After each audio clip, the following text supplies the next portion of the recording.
Atlantis American reporting on the closure of 180 rural hospitals in America at a time when life expectancy is decreasing.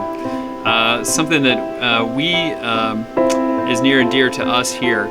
Looking at the list, talking to Jim Justice of West Virginia.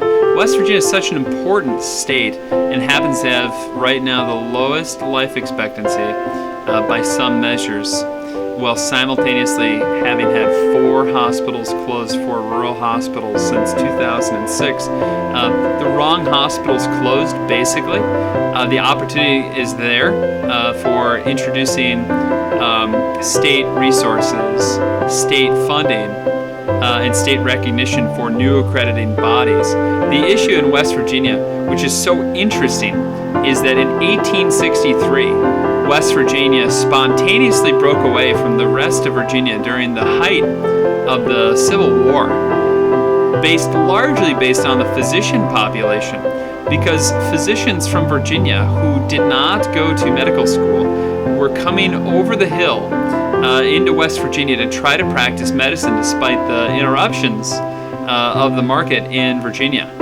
The West Virginia physicians said, no frickin' way are we going to allow that to continue anymore, and introduced their own health service, passed their own health service laws, declared independence not just from the South, but from the state of Virginia, and 3 weeks later had West Virginia boys show up at Gettysburg in the decisive Union victory which turned the tide of the whole war.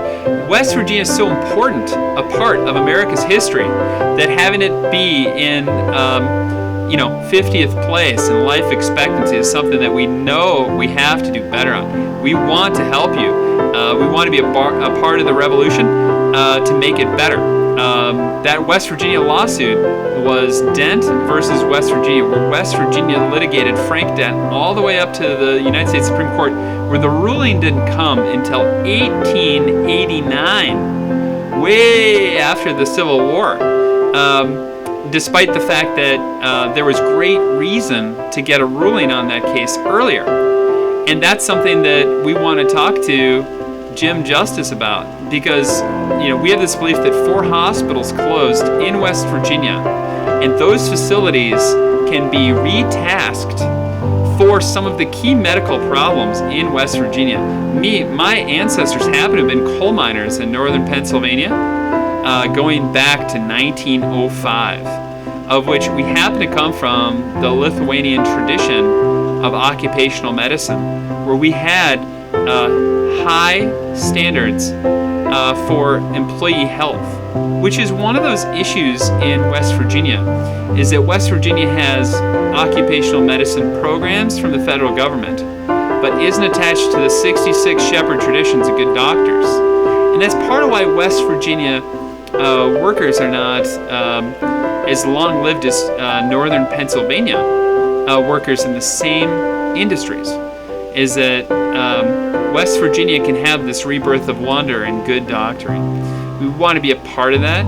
That is a data-based system of getting those 4 hospitals reappraised, refocused, and make specialty hospitals out of them in a way that increases life expectancy for West Virginians.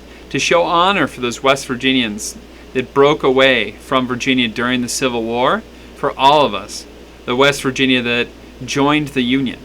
And so we want to work with you on ways to better increase life expectancy by offering specialty hospitals to West Virginians, with those 4 hospitals that have closed since 2006.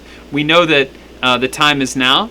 We know that there's nothing more important than that anywhere in America than trying to get West Virginia life expectancy, way caught up with her sister states in the Union.